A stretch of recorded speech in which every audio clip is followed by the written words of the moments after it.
نفرنا شبار نفرنا سناو نفرنا من رادي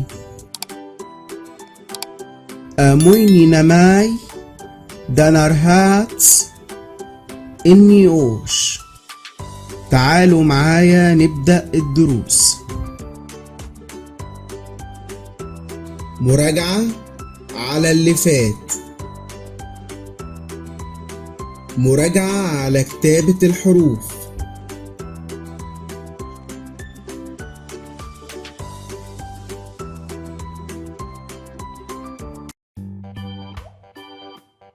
مراجعة على حرف O.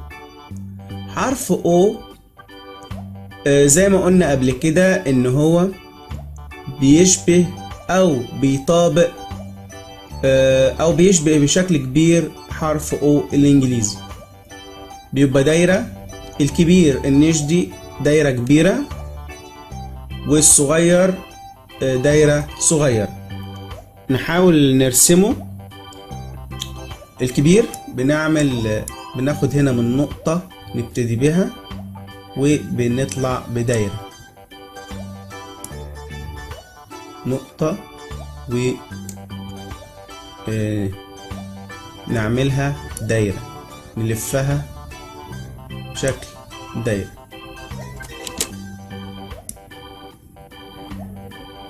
بشكل دايرة. ده النشدي أو الكبير. الصغير دايرة صغيرة، دايرة صغيرة، دايرة صغيرة، دايرة صغيرة،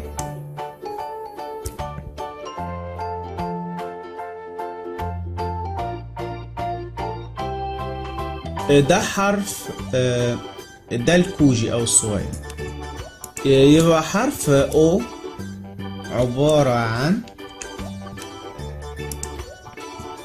عبارة عن دايرة كبيرة،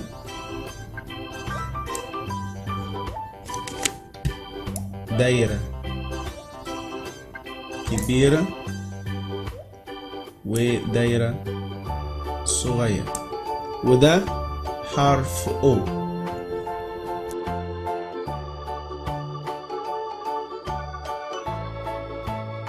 مراجعة على الكلمات.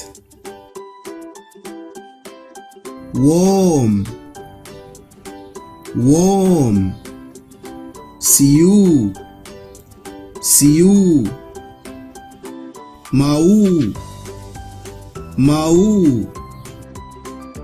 موشي، موشي. مراجعة على كتابة الحروف.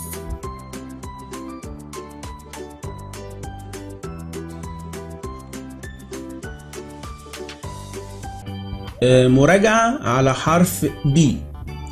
B زي ما قلنا قبل كده ان هو يشبه مدخل الباب، المدخل او الباب. يعني عبارة عن او شرطة بالعرض وشرطتين نازلين منه جنب بعض. والصغير شرطة بالعرض وشرطتين بالطول، بس في اخر الشرطتين دول في حتة متنية من جهة الشمال ومن جهة اليمين. نحاول نرسمه. الكبير احنا بنعمل شرطة بالعرض ونازل منها شرطتين، شرطة بالعرض ونازل منها شرطتين،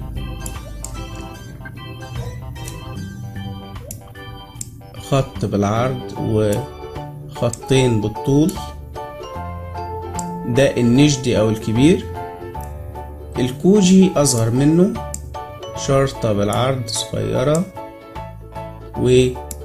وشرطتين بالطول، بس في اخر الشرطة دي بنحط شرطة صغيرة عكس بعضهم، واحدة من جهة اليمين واحدة من جهة الشمال زي ما عملنا. تاني آخر مرة.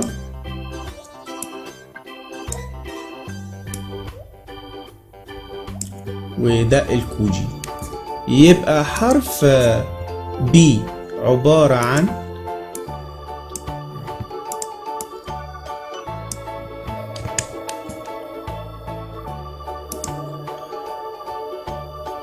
شرطة بالعرض وشرطتين بالطول، شرطتين بالطول وشرطة فوقيهم بالعرض، بس بيختلف ان في شرطة متنية لتحت، وده حرف بي. مراجعة على الكلمات.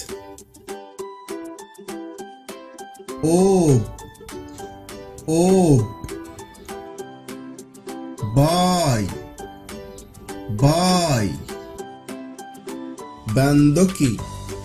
بندقي برسي. مراجعة على كتابة الحروف.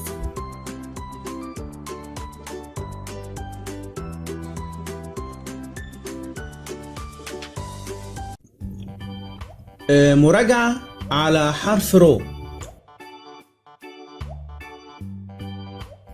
حرف رو زي ما قلنا قبل كده ان هو يشبه او يطابق او يشبه بشكل كبير حرف البي الانجليزي.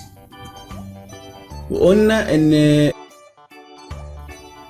ان هو عبارة عن عمود وفي دايرة من فوق لازقة فيه. الصغير زيه بس بيفرق ان هو عمود متني لورا من جهة الشمال وفي دايرة من فوق. نحاول نرسمه. احنا بنعمل عمود او شرطة وماسك فيها دايرة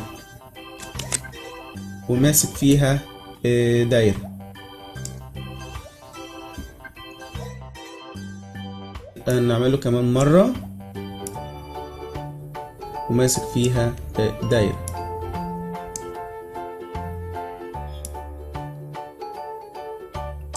ده النجدي او الكبير. الكوجي او الصغير بنعمله زيه بس شرطة متنية لورا جهة الشمال وفوق بنحط الدايرة ماسكة في العمود، يبقى العمود متني لتحت ودايرة ماسكة في العمود من فوق. آخر مرة. وده الكوجي أو الصغير. يبقى حرف رو الكبير عمود ودايرة من فوق، والصغير عمود متني من تحت ودايرة ماسكة من فوق، وده حرف الرو.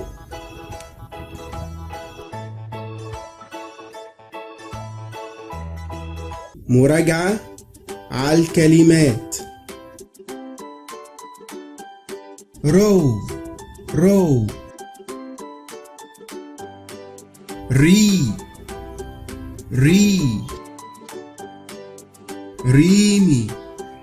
ريمي بركوكي. مراجعة على الأرقام. ماب إهما داوي. مراجعة على المحادثة. نفري أجره باصن. ليلة سعيدة يا أخي.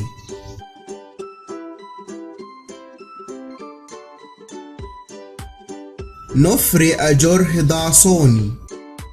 نفري أجره دعصوني. ليلة سعيدة يا أختي.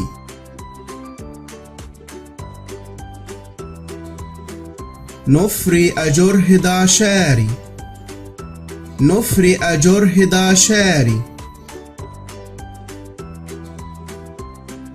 ليلة سعيدة يا بنتي.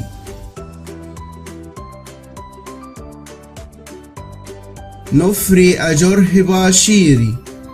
نفري أجره باشيري.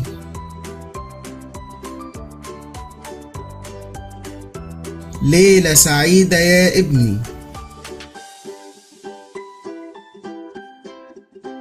نفري أجره بايوت. نفري أجره بايوت.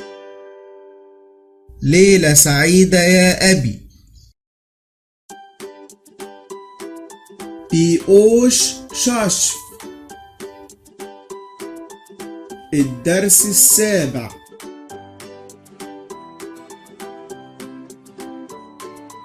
أغنية الحروف القبطية.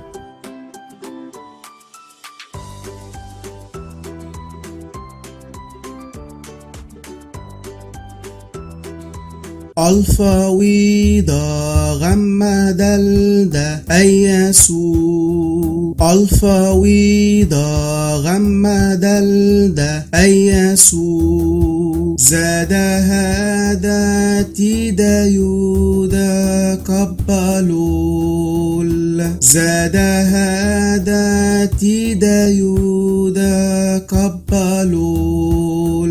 ميني اكسي او بيرو. ميني اكسي او بيرو.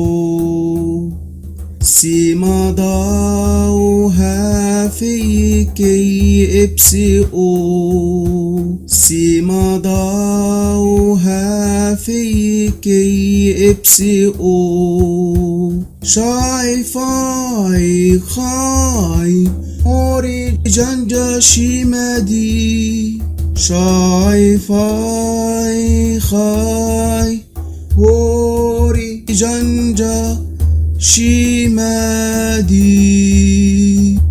ميشل. الحروف.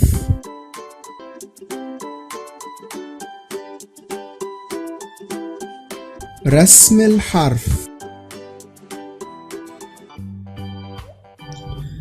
حرف سيما. حرف سيما زي حرف سي بالانجليزي. الكبير والصغير، يعني الكبير حجمه اكبر والصغير اصغر منه وشبهه بالظبط. يعني مثلا نحاول نرسم الكبير. بنعمل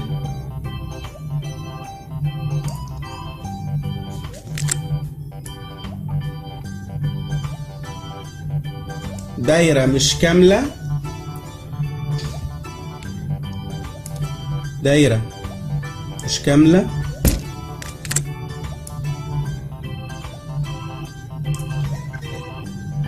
دايرة مش كاملة. ده بالنسبة للنيش دي أو الكبير. بالنسبة للصغير هو زيه بالظبط بس أصغر منه في الحجم.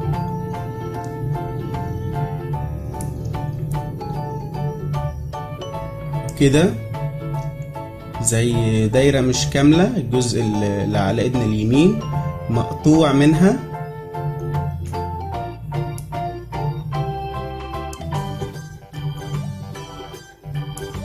كمان مرة. آخر مرة دايرة مش كاملة. وده حرف سيما الصغير أو الكوجي. يبقى حرف سيما عبارة عن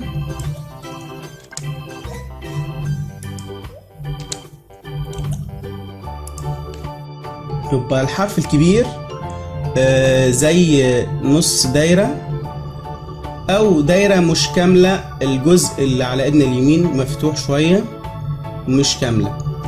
الصغير زيه بس أصغر منه. وده حرف سيما. ميساجي الكلمات. سيما سا سيما سا.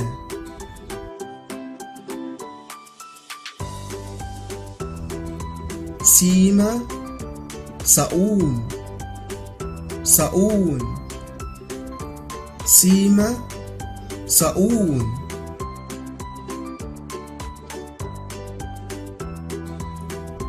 سيما صوي سيما صوي.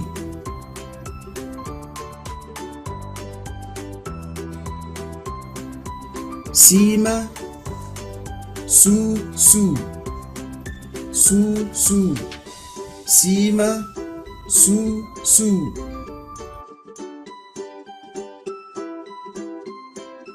ميشل الحروف.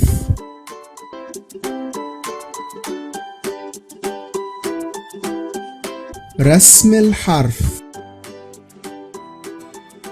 حرف الضاو. حرف الضاو هو يشبه حرف التي بالانجليزي، بس بيختلف ان في زي سنة داخلة لجوه لازقة في الشرطة اللي بالعرض، والعمود من تحت بيبقى فيه حتة كده مايلة او متنية. بالنسبة للصغير، الكبير بيبقى شرطتين جنب بعض، والحتة المتنية دي بتبقى متنية اكتر لتحت. نحاول نرسمه. الحرف الكبير احنا بنعمل زي خط بالعرض وسنة طالعة منه داخلة لجوه، وبنعمل زي رقم 11، ومن اول شرطة بناخد الشرطة التانية بنلزقها وننزل لتحت، خط بالعرض وسنة طالعة منه داخلة لجوه، وشرطتين جنب بعض، ومن الشرطة الأولى بناخد الشرطة التانية بنلزقها فيها وبننزل لتحت بخط متني. آخر مرة خط بالعرض وسنة طالعة منه داخلة لجوه، وخطين بالطول جنب بعض، ومن الخط الأول بناخد الخط التاني بنلزقه فيه بننزل لتحت. وده النجدي أو الكبير. الصغير مش خطين، خط واحد، والشرطة اللي من تحت دي بدل ما هي كبيرة بتبقى شرطة صغيرة متنية. الصغير احنا بنعمل خط بالعرض والسنة داخلة لجوه، ومنه بناخد زي خط بالطول وسنة صغيرة، خط بالعرض سنة منه داخلة لجوه، ومنه في خط، والخط ده بناخد سنة صغيرة مايلة جهة الشمال. آخر مرة خط بالعرض وسنة، ومنه بيبقى فيه خط بالطول لتحت متني حتة صغيرة لتحت. ده الكوجي أو الصغير. يبقى حرف ضاو. حرف ضاو هو عبارة عن الكبير احنا بنعمل خط بالعرض وسنة داخلة لجوه وخطين جنب بعض، من الخط الأول بناخد الخط التاني بنلزقه فيه وبننزل بزي شرطة متنية أو خط متني لتحت لورا. الصغير زيه بس مش شرطتين جنب بعض، بيبقى زي خط بالعرض ومنه سنة داخلة لجوه، ومن الخط اللي بالطول اللي تحت سنة صغيرة. وده حرف ضاو. ميساجي الكلمات. ضاو ضاي ضاي ضاو ضاي ضاي ضاو امضن امضن ضاو امضن ضاو اهمت اهمت ضاو اهمت ضاو مضوي مضوي ضاو مضوي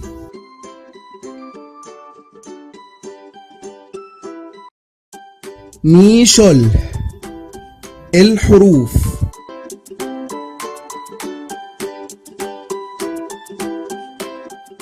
رسم الحرف حرف ها. حرف ها ليه شكلين، يعني الصغير غير الكبير في الشكل.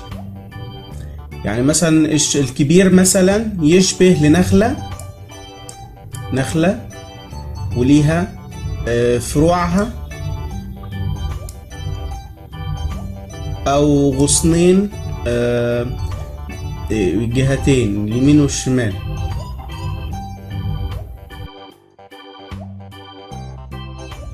الصغير بيختلف، ان بيشبه وش الارنب لو رسمناه كده،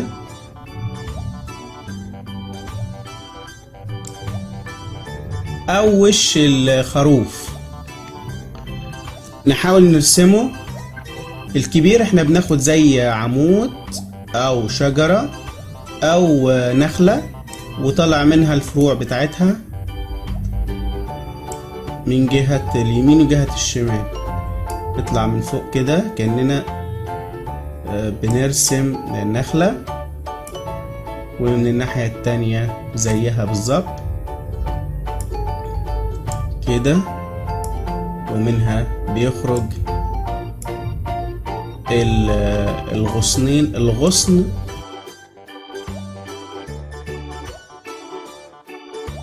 من جهة اليمين ومن جهة الشمال. ده النشدي او الكبير. الصغير بنعمله زي وش الارنب او وش الخروف.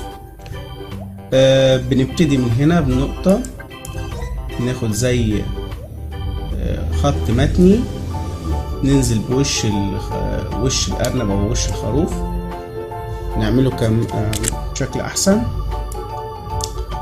كده، والوش والودن التاني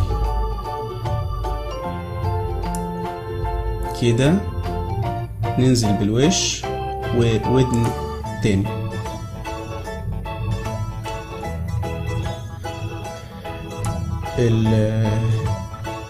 الودن الاولانية والوش بتاع الارنب والودن التاني، وده الكوجي او الصغير. يبقى حرف ها عبارة عن الحرف الكبير. احنا بناخد زي شجرة ولها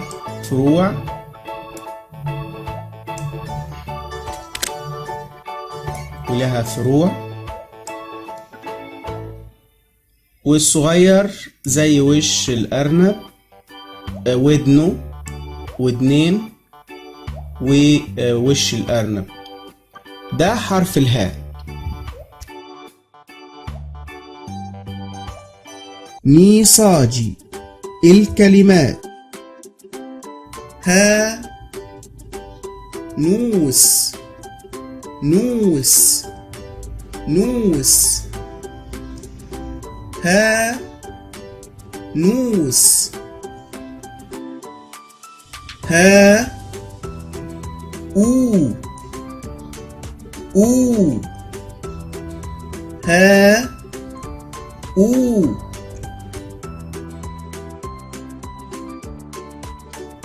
ها روحي روحي ها روحي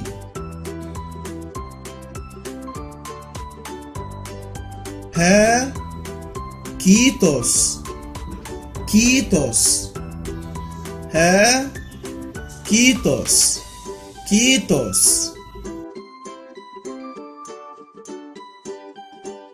أمون صاجي محادثة أش باباي أش باباي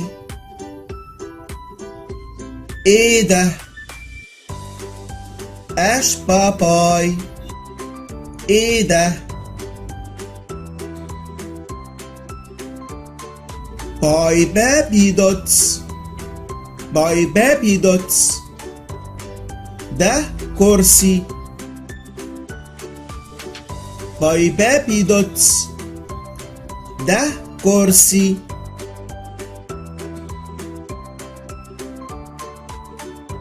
اش داتاي اش داتاي ايدي اش داتاي ايدي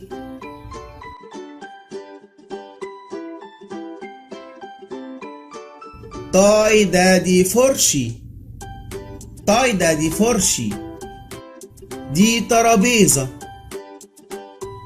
تاي دادي فرشي دي ترابيزة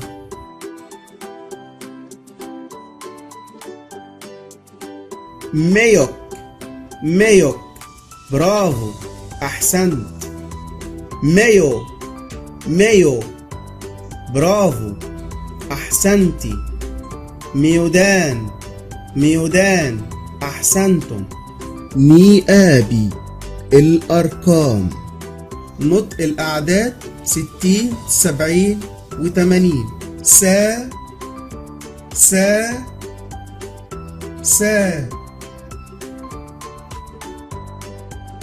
إشفاء إشفاء إشفاء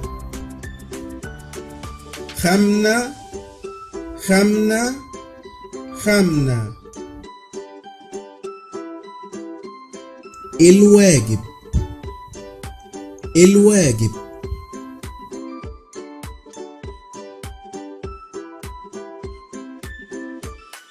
كتابة الحروف في كراسة الخط حفظ الكلمات حفظ الأرقام وحفظ المحادثات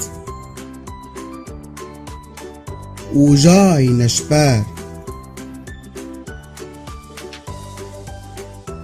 سلام أصحابي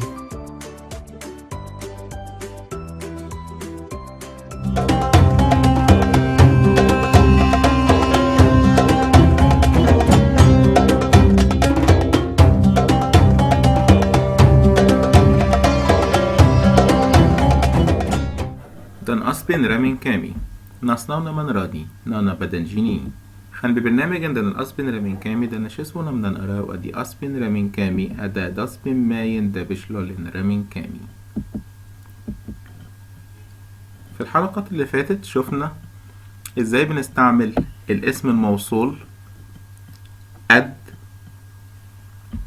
اللي بيكون في العربي معناه الذي أو التي أو اللي، زي ما بنقول ديناو أبي رومي أد صاجي أرى الرجل الذي الذي صاجي يتكلم. وشوفنا كمان ازاي بندخل معاها اسم الإشارة ضمير الإشارة للبعيد بي ديناو أبية صاجي، لما حذفنا بي رومي وحطينا ذلك اللي هو ضمير الإشارة للبعيد بي، قلنا ديناو أبية صاجي.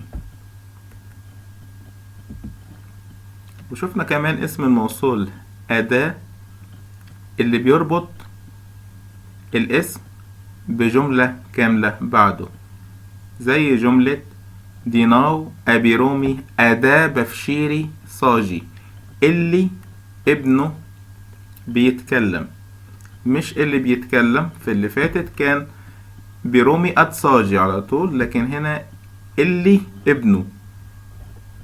أداة اللي هي في اللغة الإنجليزية بتبقى هوز، ديناو أبي رومي أداة بفشيري صاجي. وشوفنا أمثلة تانية زي افقوش نمينا بيجرى مع مينا أداة اللي ونضاف انهان جوم. ونضاف عنده يوجد لديه انهان جوم كتب. بيجرى مع مينا اللي عنده كتب. هنا اللي أو أداة بتعود على مينا، مش بتعود على الفاعل اللي بيجرى، لا بتعود على مينا. طيب تجلس هي مع مريت اللي ما عندهاش شغل. اسهمسي نم مريت أداة إمون هوب انداس. أداة اللي مريت اللي وبعد كده جملة كاملة. أد بيجي بعدها فعل، أداة بيجي بعدها جملة. وشوفنا كمان ازاي الاسم الموصول بيندمج مع ضمائر الفاعل في الزمن الحاضر الأول، والمثال اللي طبقناه مع كل الضمائر. مثال باي بابي صاخ هذا يكون المعلم، والجملة التانية دي ماي موف. فعايزين نقول هذا يكون معلم الذي أحبه أو اللي أنا بحبه. فدخلنا الجملتين دول مع بعض عن طريق ربطناهم عن طريق الاسم الموصول اللي هو أد. باي بابي صاخ أدي. أد مع دي بقت على بعض أدي اللي هي هنا باي بابي صاخ أدي ما يموف. هذا يكون المعلم اللي أنا. أدي هتبقى اللي أنا ما يموف اللي أنا بحبه. وشوفنا ازاي الضمائر المختلفة في الزمن الحاضر الأول بتندمج مع الاسم الموصول أدي، أدن، أدك، أدا، أددن، أدف، أدس، أدو، وبيجي بعدهم الفعل مباشرة. وبصينا كمان على كل أسماء الموصول اللي درسناها. أد بعدها فعل، أداء بعدها فعل بعدها جملة. بعد كده الضمائر لما ربطناهم بالاسم الموصول بيجي بعدهم جملة فاعلها ضمير. وكمان شفنا ازاي بندمج صيغة الكينونة مع الاسم الموصول وأداة التعريف للمفرد المذكر مع الاسم الموصول. انتف بدءوش هو اللي بيجرى، بدءوش اللي بيجرى أو القارئ. في الدرس 14 هنشوف مع بعض محادثات ومفردات. هنلاقي نفسنا ان القواعد اللي خدناها كافية جدا ان احنا نعمل محادثات كتير جدا، وفي نفس الوقت هنتعلم كلمات ومفردات جديدة. محادثة 1 نقراها الأول. أكارو دي خوسي أتواو دي شسون هو جا وون دي أخد خد أنت ناو ان رصدي ميوك. هنا محادثة بتدور بين اتنين بيتكلموا مع بعض. اللي بيتكلم باللون الأحمر بيرد عليه شخص تاني باللون الأسود. بيقول أكارو دي خوسي أتواو دي شسون هو جاوون دي أخد خد انت ناو ان رصدي ميوك.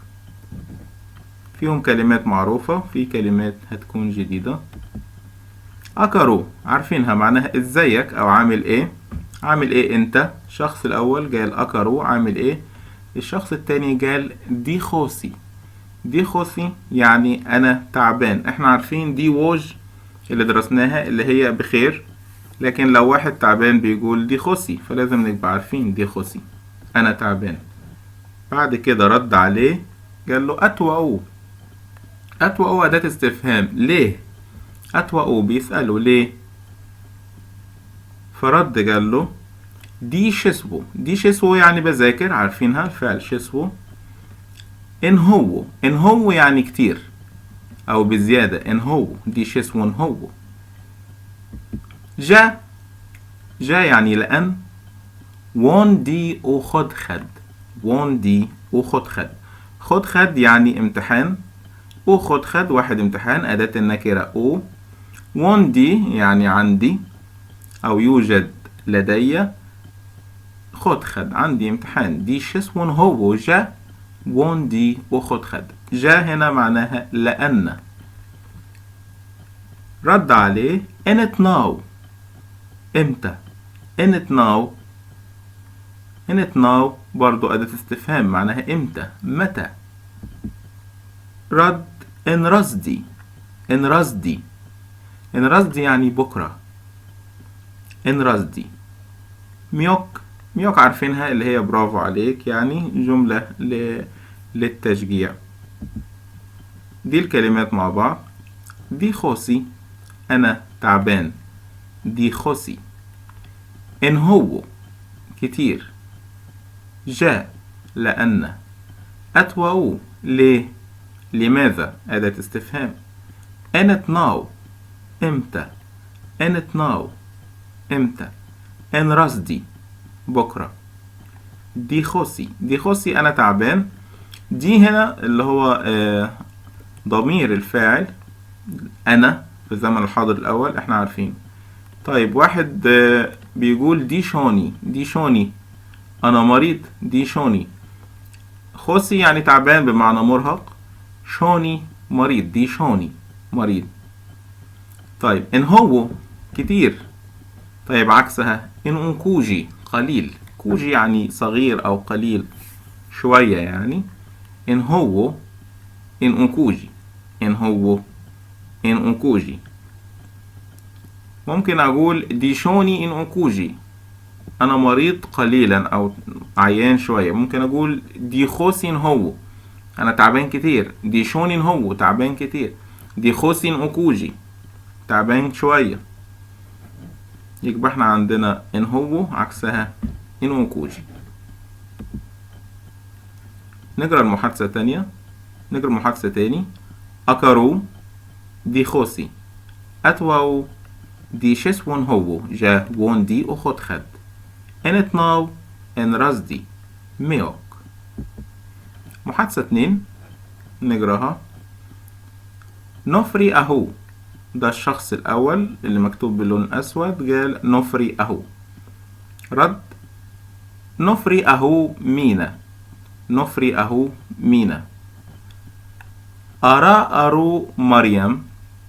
يبقى هنا مينا اللي بيتكلم بيقول أرى أرو مريم. مريم قالت دي ووج وهنتك، دي ووج وهنتك. دي شوني إن أنكوجي، دي شوني إن أنكوجي. ردت أتواو دا أبا اتهمكو أموي، دا أبا اتهمكو أموي. الرد ما ركدوجو، ما ركدوجو. نشوف. نفري أهو معناها يوم جميل، يوم سعيد.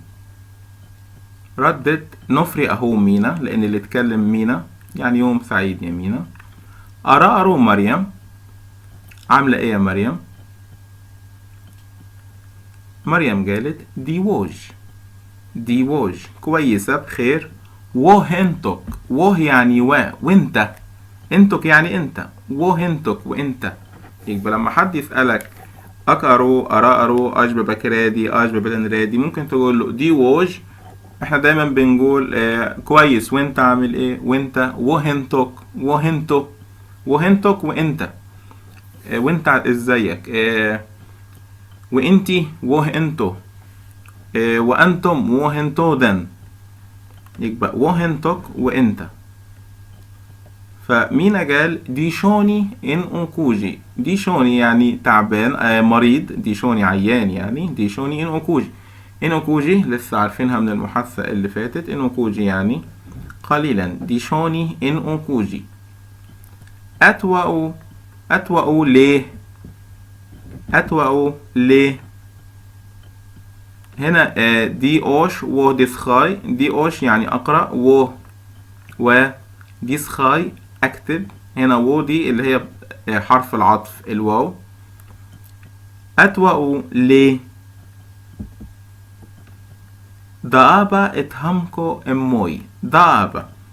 نرجع للكلمات اللي كنا واخدينها في بداية الكورس. أعضاء جسم الإنسان، أبا معناها رأس، كلمة مؤنثة. دابا رأسي، دابا رأسي. تهمكو اتهمكو هنا فعل جديد. اتهمكو يعني يؤلم أو يوجع يعني. اتهمكو. اموي بتؤلمني بتوجعني. هنا اموي ضمير مفعول به عائد على المتحدث. دقابت همكو اموي. دقابت همكو اموي يعني رأسي تؤلمني. دقابت همكو اموي. الرد في الآخر مارك دوجو. قالت له مارك دوجو. مارك دوجو يعني سلامتك. مارك دوجو أو فلتسلم، حرفيا معناها فلتسلم يعني، أو إن شاء الله تخف كده. مارك دوجو يعني بتتمنى له، دي صيغة تمني، بتتمنى له السلامة يعني. مارك دوجو سلامتك. طيب مارك دوجو هي بتقول له سلامتك. طيب لو هنقول له واحدة سلامتك مخاطبة هنقول لها مارا دوجو. هنا التانية مارا دوجو. طيب لو كذا واحد بنكلمهم ماردان دوجو. ماردان دوجو. يبقى عندنا 3 جمل جديدة. مارك دوجو سلامتك. مارا دوجو سلامتك. ماردان دوجو سلامتكم. مارك دوجو. مارا دوجو. ماردان دوجو. نقرأ المحادثة تاني. نفري أهو. نفري أهو مينا. أرى أرو مريم. دي ووج وهنتوك. دي شوني إن أكوجي. أتواو. ضابط همكو موي. مارك دوجو. مارك دوجو. محادثة شمت. محادثة 3. نانا دوي. نانا دوي مينا. إك إيري إنو ديشسفو. اكشسفو أو ديشسفو أبايجوم. آشن جوم باباي. آشن جوم باباي. بيجومن دادي أصبي إن رمين كامي. نقراها تاني. نانا دوي. نانا دوي. نانا دوي مينا. إك إيري إنو ديشسفو. اكشسفو أو ديشسفو أبايجوم. آشن جوم باباي. بيجوم إن دادي أصبين رمين كامي. نانا دوي معروفة، صباح الخير. نانا دوي مينا، صباح الخير يا مينا. إك إيري إنو بتعمل إيه؟ إك إيري إنو بتعمل إيه؟ إيري هنا فعل معناها بيعمل. إك اللي هو ضمير أنت فاعل حاضر أول. إنو إن أداة ربط الفعل بالمفعول. هنا الفعل إيري والمفعول أو اللي هي الحاجة اللي احنا بنسأل عنها بتعمل إيه، فاحنا بنسأل عن إيه، هو بيعمل إيه. فبيقول دي شسوة بذاكر. إكشسوة أو دي شسوة أبايجوم. دي شسوة أبايجوم بذاكر الكتاب ده. دي شسوة أبايجوم. بايجوم هذا الكتاب. هنا باي اسم إشارة بيشاور على الكتاب. فبيقول له آشنجوم باباي. آشنجوم. آش إن. آش إن يعني أي أو أنهي. آشنجوم دي برضو أداة استفهام معناها أي. آش يعني ماذا أو ما. إن آشنجوم أو أي نوعية أي كتاب. آش إن. آش إن على بعض معناها أي. آشنجوم أنهي. أنهي كتاب باباي. باباي با يكون هذا يعني كتاب إيه ده أو بتاع إيه الكتاب ده. آشنجوم باباي. آش إن. بيجوم الكتاب. إن ده بتاع دي أصبي اللغة. إن رمن كامي اللغة القبطية. بيجوم ده دي أصبن رمين كامي. آشن جوم باباي. بيجوم ده دي أصبن رمين كامي. نانا دوي. نانا دوي مينا. إك إيري إنو دي شسوة. إك شسوة أو دي شسوة أباي جوم. آشن جوم باباي. آشن جوم باباي. بيجوم ده دي أصبن رمين كامي. بيجوم ده دي أصبن رمين كامي. محادثة F2 4. نيم با باي. نيم با باي. نيم يعني من. با يكون. باي هذا. مين ده؟ بنشاور على حد عشان هنا باي ضمير إشارة. نيم با باي. باي با شنودة. باي هذا، با يكون شنودة، باي با شنودة. مي انتوف با بكثن مي. هل، مي هل أداة استفهام تاني. مي انتوف با بكثن، مي انتوف با بكثن يعني ايه مي انتوف با بكثن؟ هل انتوف هو با يكون بكثن أخوك؟ امون لأ. انتوف با باشبار، انتوف با باشبار. انتوف هو با يكون باشبار صديقي أو صاحبي. أورامنتون، أورامنتون، أورامنتون يعني منين. أورامنتون منين؟ الرد أورامندشنا. فاكرين رام؟ رام اللي هي بننسب بيها الشخص لمكان، بنعمل صفة أو نسب للمكان. أورامندشنا يعني من دشنا. أورامندشنا، عارفين مدينة دشنا؟ كلمة قبطية معناها الحديقة. دشنا، أورامندشنا. أورامنتون منين؟ أورامندشنا. ناناس حسنا.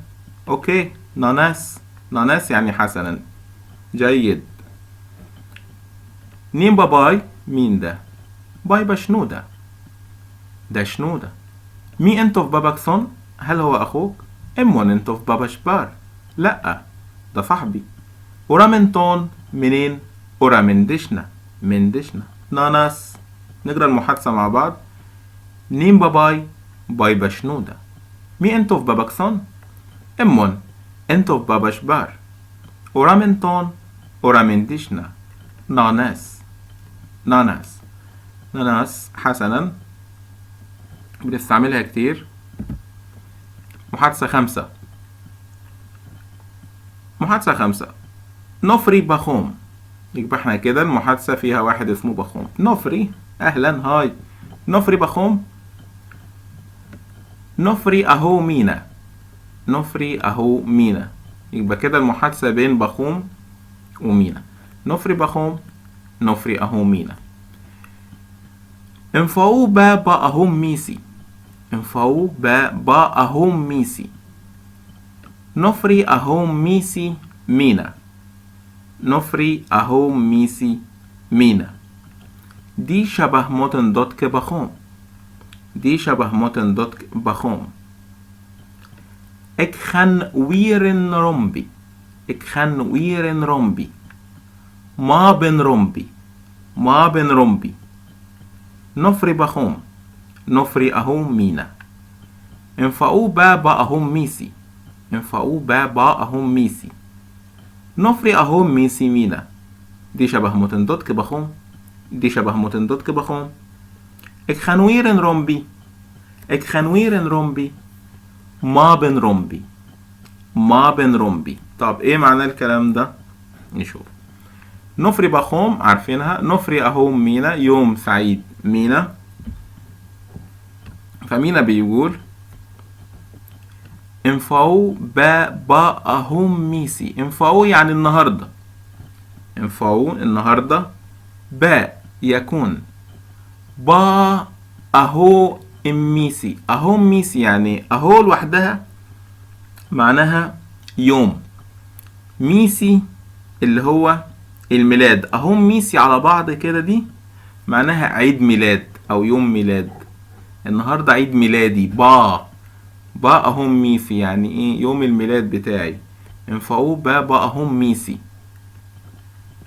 فرد عليه بخوم قال له نفري أهو ميسي.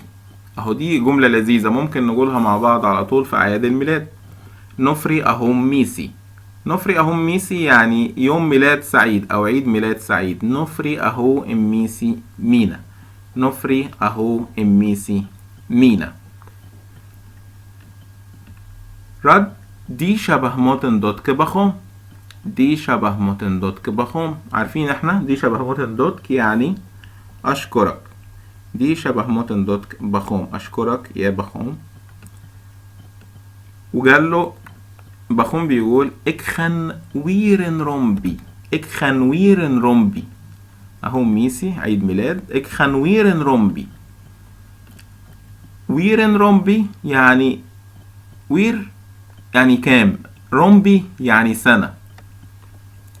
وير يعني كام، رومبي يعني سنة. ويرن رومبي يعني كام سنة. اكخن ويرن رومبي كام سنة. اك ضمير المخاطب بتاعنا اللي في الحاضر الأول. طب خن حرف الجر اللي هو ف، وبيتعامل بتحط له ضمير كأنه فعل عادي في زمن الحاضر الأول. اكخن ويرن رومبي يعني انت في كام سنة. دي الطريقة اللي بنسأل بيها عن العمر. اكخن ويرن رومبي انت في السنة الكام يعني. اكخن ويرن رومبي ما بنقولش عندك كام سنة، بنقول انت في سنة كام. اكخن ويرن رومبي، وير يعني كام، رومبي يعني سنة. فرد قال له ما بن رومبي، ما بن رومبي. طب ما بن رومبي يعني كام سنة. 30. ما بن رومبي يبقى مين عنده 30 سنة. طيب احنا كنا الارقام عرفنا الارقام من 1 ل10 اللي هم الأحاد لحد 10، ما خدناش بعد كده باقي العشرات غير 10. في ماد 10 اللي احنا عارفينها، جوت 20، ماب 30، اهمة 40، داوي 50، سا 60، اشفى 70، خمنة 80، بيصداو 90، شا 100. ماد جوت ماب اهمة داوي سا اشفى خمنة بيصداو شا. ماد جود ماب اهمة داوي سا اشفى خمنة بيصداو شا. هنا مينا قال ما بن رومبي يعني 30 سنة. لو كان عنده 20 كان قال جودن رومبي 20 سنة. لو 40 كان قال اهمن رومبي، اهمة 40. رومبي يعني سنة. بنربط في اللغة القبطية بين العدد والمعدود بحرف ان عليه جنكم كده. ما بن رومبي، ما بوحدها 30، رومبي لوحدها سنة. لما نقول ما ينفعش نقول ما برومبي زي في العربي 30 سنة، لا، لازم نحط ان لربط العدد ماب بالمعدود رومبي. ما بن رومبي اهمن رومبي. طب لو سنه 70 سنة كان قال اشفن رومبي، اشفى 70. ماد جود ماب اهمة داوي سا اشفى خمنة بصداو شا اللي هي 100. يقبل محادثة تاني. نفري بخوم، نفري اهومينا، انفعوا بابا اهم ميسي. النهاردة عيد ميلادي، انفعوا بابا اهم ميسي. نفري اهم ميسي، نفري اهم ميسي جملة لذيذة لازم نبقى عارفينها كلنا ونستعملها مع بعض. نفري اهم ميسي كل سنة وانت طيب، اللي هي عيد ميلاد سعيد. نفري اهم ميسي دي شبه موتندوتك بخوم، دي شبه موتندوتك معروفة. اك خنويرن رومبي ده سؤال جديد، اك خنويرن رومبي. طيب لو بسأل واحدة، لو بسأل مريم بقول لها عندك كام سنة، ما ينفعش اقول لها اك خنويرن رومبي، اقول لها ده. هنا ده خنويرن رومبي. هنا اك عشان مينا مخاطب مذكر فقلنا اك، لكن لو بكلم مخاطب مؤنث هقول ده خنويرن رومبي. ما بن رومبي 30 سنة. وعرفنا الأرقام دي شبه موتن دنتنون جبار وجاي.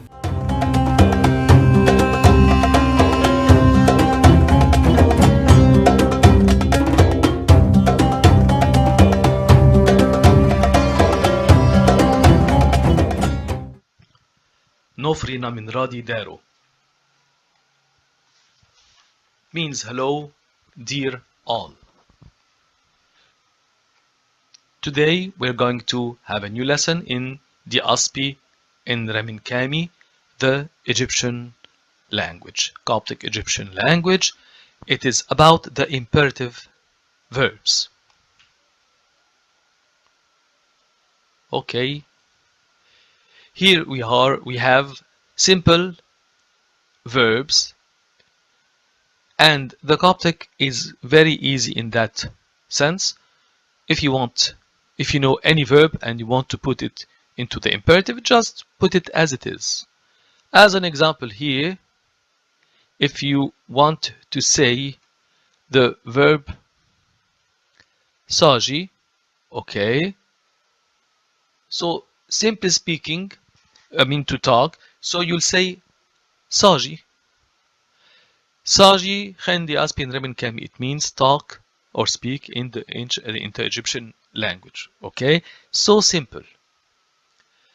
You want to say be quiet. Karok.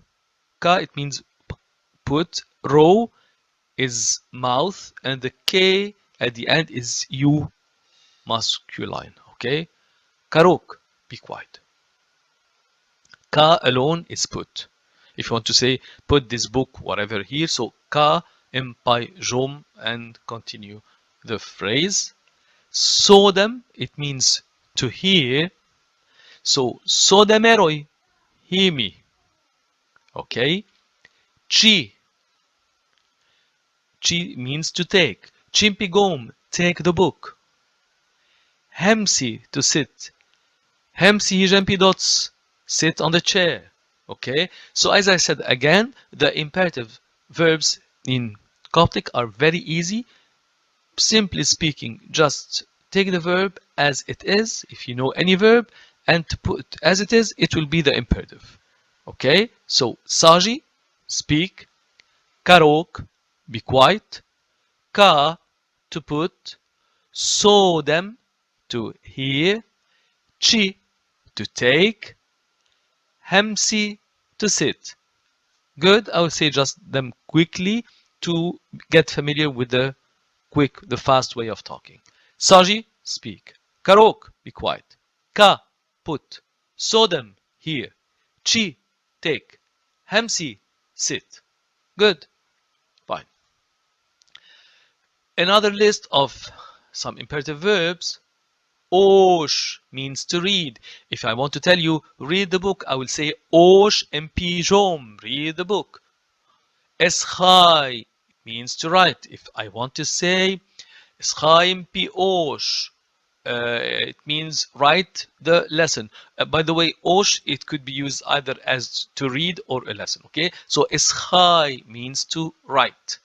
Wom, to eat. If you want to say eat the bread, wom mp oik. Okay, wom, to eat. So, to drink. If you want to say drink the water, you say so mp mo, drink the water. Are, to learn. Are mp osh, learn the lesson. Washed, to worship. Washed im choice, worship the Lord. Okay, so I will say them again. The meaning: Osh, to read. Eschai, to write. Wom, to eat. So, to drink. Are, to learn. Wash, to worship. And all of these are in the imperative. Okay. What else? I will read them quickly to get familiar also with the fast way of talking. Osh, read. Eschai, write. Wom, eat. So, drink. Are, learn. Washed, worship. Good. And to put them in the sentence as I did before. Great. Now, yes, here are some exceptions. As we said before, Coptic is one of the easiest languages to be taught all over the world, but of course, as any other language, there are some exceptions, and I say some, not much, because fortunately the exceptions in Coptic are few. Okay, but here's some exceptions. Some verbs, to put them into the imperative, they need an a. Verbs which add an a. An example: anau, to look. For example, look alone, it means now. But in that case, or in this case, you cannot say now Eroi. It means look at me.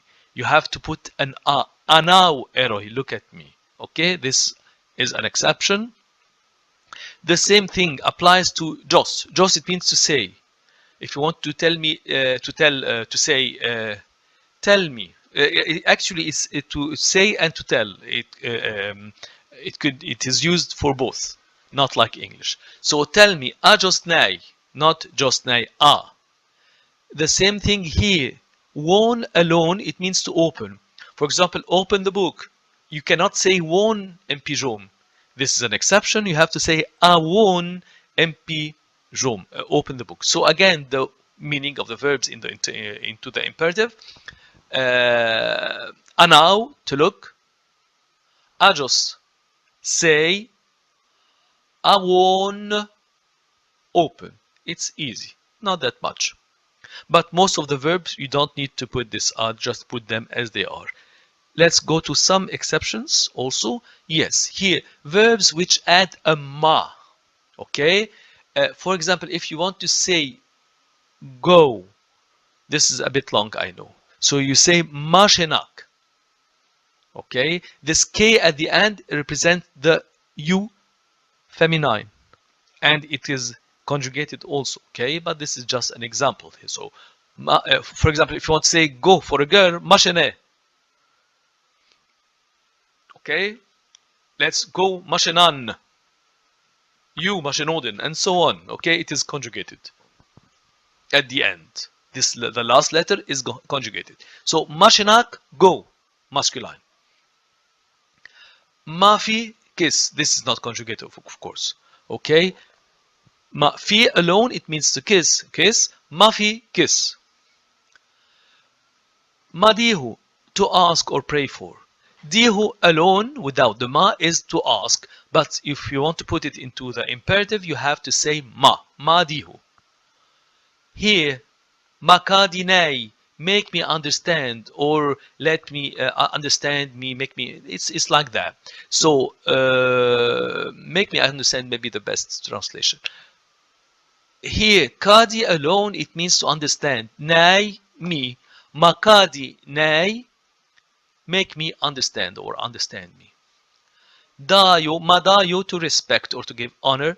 Dayo alone, it means to respect. If you want to put it into the imperative, you have to say ma, madayo, madayo. Good, I will say them again quickly. Mashinak, go, masculine. Mafi, kiss. Madihu, ask.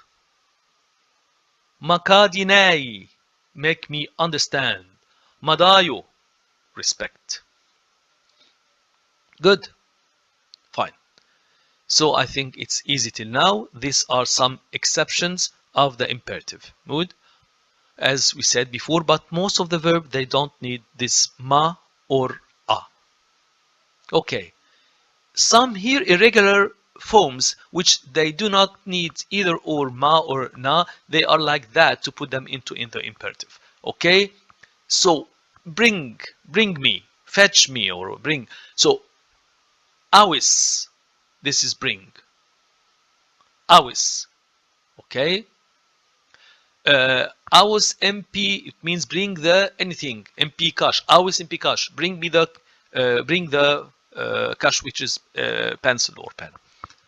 Awis, to bring. Moi, to give. Moi. If I want to say moi nay, give me. Moi nay. Okay? Moi nay, give me. Here, verb to come, it is conjugated. This is one of the exceptions because there is amu come for a masculine boy, a man. Ama or ami for a feminine girl. Amoini, this is plural, come all of you. Again, amu, come you, masculine. Ama, come you, feminine, or ami, both are correct. And amoini, come all of you, plural. Why do I say here ami or ama, both are correct?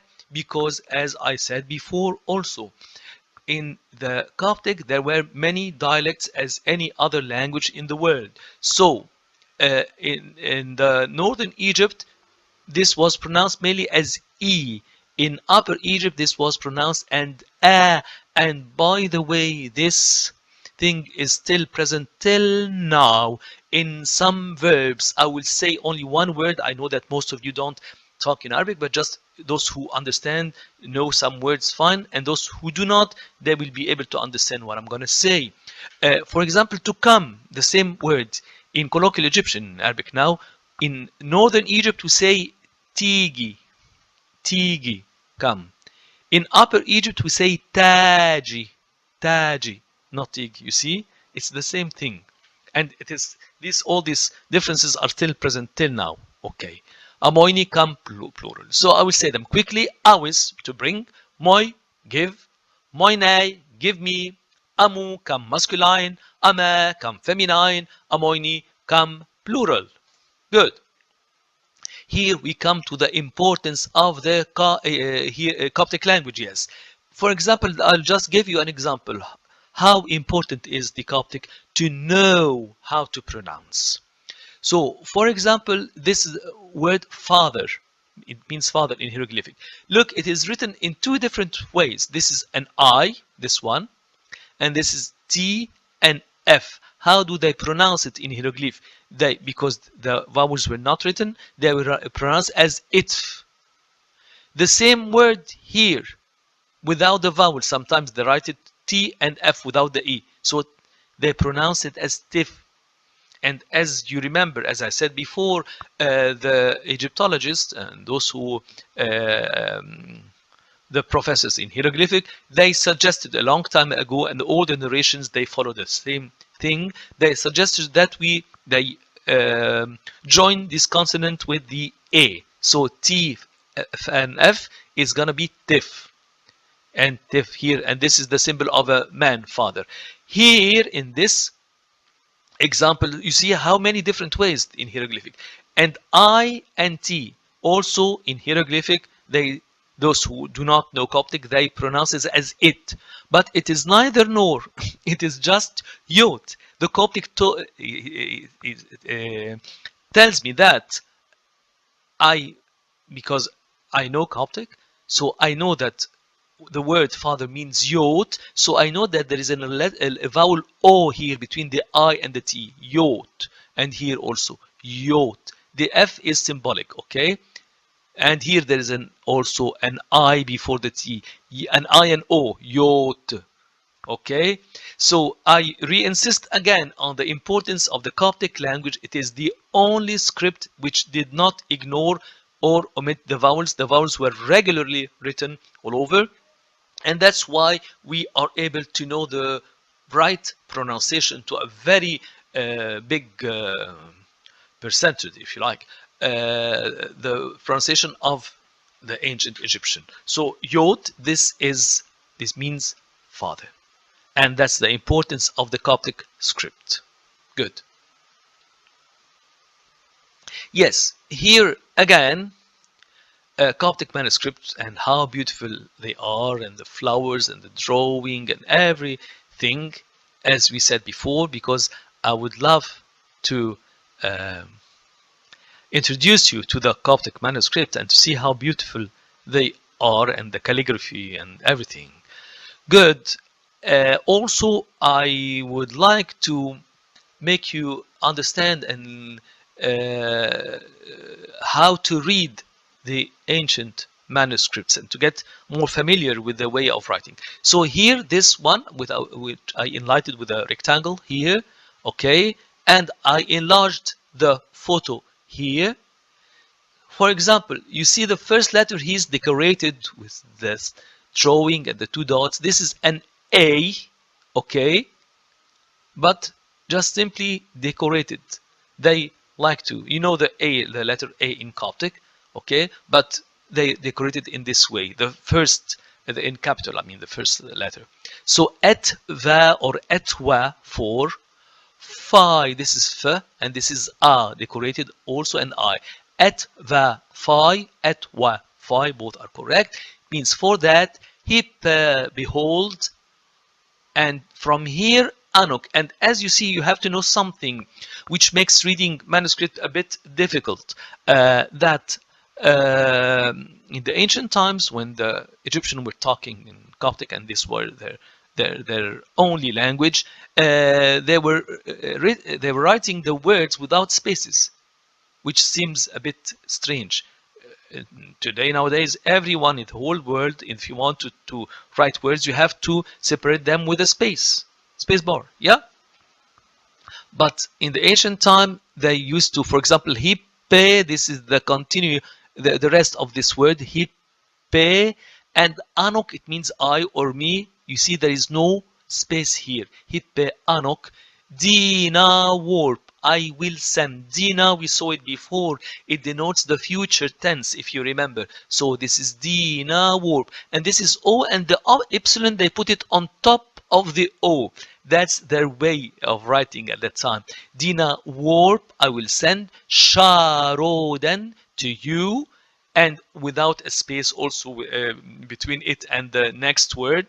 En, han, af. I will send you some snakes, okay? Sharoden en han af. We cannot say in Coptic Dina warp Sharoden han af. You have to join the two here with this en han af. Han, we saw it before. It means some. So for behold, I will send snakes. Okay. Sorry, I said hof, not half. I'm so sorry. Okay, that's a mistake I did. Hanhof, not Hanhaf. This is an O. So I will say it again. Et ve fai hippe anok dina warp sharoden en Hanhof. Ho, this is an O, sorry. Okay, so I was looking at the English, so that's why I read it as an A. Hanhof. I will send snakes to you. This is from Jeremiah, okay, the Old Testament. And you see how this was written in the past. Okay, great. Let's go next. And I think that most probably you know what's next. Yes, here we are. As usual, this is Champollion, the French Egyptologist and scholar who deciphered the hieroglyphic alphabet through the Coptic. The Coptic script has a very important role in that. So let's see some example briefly. Just I know that this is not a hieroglyphic lesson, but just tell you the importance. So this is letter S and this is a T. S, T. They pronounce it in hieroglyphic as sit. It is not sit. This is sat. Okay. Let's take another example. Yes, this is a good example here. To wipe or to cry. Okay, this is the letter R in hieroglyphic and this is M. So they pronounce it, those who do not know Coptic, they know hieroglyphic only, they pronounce it as Rim. This is not Rim, this is Rime in Saidic or Rimi in Buharic. Noted, okay? So the Coptic tells me that there is a vowel in between here, which is the I, iota. Rimi, okay? A final example we can yes, there's good two examples here actually. This is sh and r. It means to beat. The Coptic tells me that it's not shir, it is shari. Frapper en français, it means to beat someone. Okay, and our last example here, this rabbit is w and n, but it's not win. As they say in hieroglyphic, it is won as we know it, and as Champollion did and was able to decipher this Coptic the hieroglyphic through the Coptic, as I said before. So won, it means to open. And we saw that, by the way, in this lesson, in the exceptions, we say if you want to put won, which is to open, into the imperative, you have to put an a. This is one of the exceptions, if you remember. Good.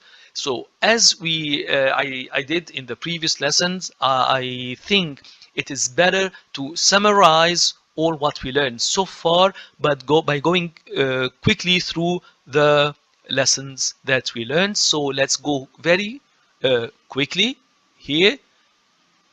Okay, so imperative verbs, here we are. And as I said again, most of the verbs, if you want to put them into the imperative, just say the word as it is without any change. So sagi, it means to speak, sagi, or to talk, because in Coptic both are they denote the same word, sagi.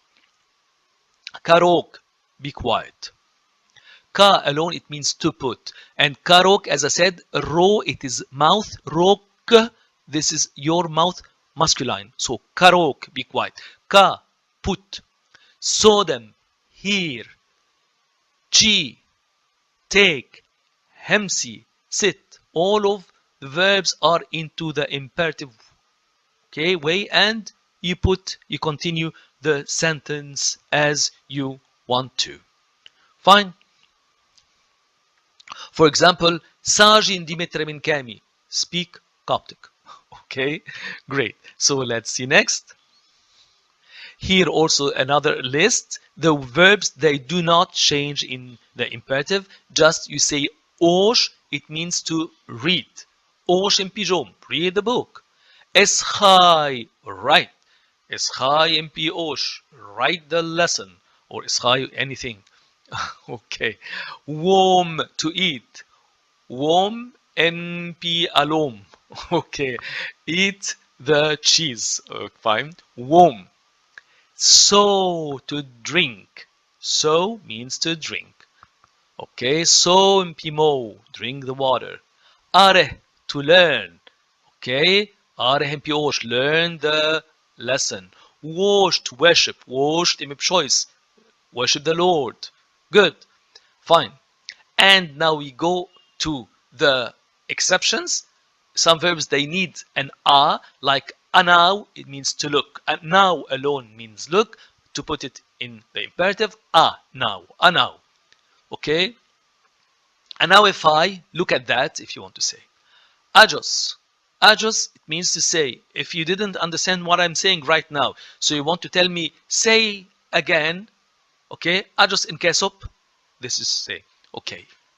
I want to open. Okay, that's what we saw in Champollion just a few minutes ago. Want alone, it means to open.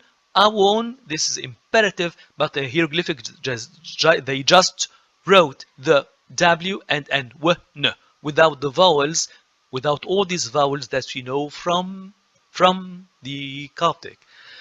Ah, wonderful. Okay. And another list of exceptions. These verbs need ma to put them into the imperative. So, mashenak, go, and as I said, this K represents you for masculine, it is conjugated. So, if you want to say you feminine, mashene. Okay? Mashenoden, you plural. Mashenan, let us, we, okay, go, and so on. Mafi, kiss, fi alone means kiss. Mafi, imperative. Madiho, ask for, pray. Diho is ask. Madiho, imperative. Makadinei, make me understand, let me understand in any way that you want it to be. It's the same meaning. So kadi alone, it means to understand. Nay, me, but imperative, makadinei. Madayo, respect. Dayo alone is respect. Imperative, ma dayo. Good. Wonderful. And some irregular forms, they don't need either a or ma. Okay. Awis, it's to bring. Awis, just like that. Awis, bring. Moi, give. Moi nay, give me. Okay, and of course this nay is conjugated. For example, give them, moi no, okay, and so on. It is conjugated. Give her, moi nas. Give us, moi nan. You see? Good. Now let's go to verb to come. It is for masculine, feminine, and plural. So amu come masculine, amu. Ama or ami come feminine. Amoini come for the plural, all of you. Okay? Amoini. Fine. And we say it again quickly. That's the importance of the Coptic language, that it is the only script which did not, if you remember, ignore or omit the vowels. And that's an example. Let's take the easiest example here in order not to waste past time. This is I. T denotes the father, and that's the symbol of a man, of the father. So it, but it's not it. There is an O in between. Coptic tells me that there is an O vowel, so yot. So in Coptic, father means yot. Good. Next, the manuscripts, and I explained everything in detail here. I took this, highlighted with a rectangle, and enlarged here. So that's the meaning. Et va phi hippe anok dina warp sharoden en hof. I will not make the mistake again. Hof. For that, behold, I will send snakes to you. Okay. And as I said, in Coptic, in the manuscripts, the words were written without spaces in between, without spaces. Fine. And finally, Champollion. Let's take the final example that we saw it in the irregular verbs into the imperative. When you want to say open, you say awon, and this is hieroglyphic w, n only. But Coptic tells me that there is vowels here in between. Awon, and even before and between the words. Won alone, open. Awon, imperative.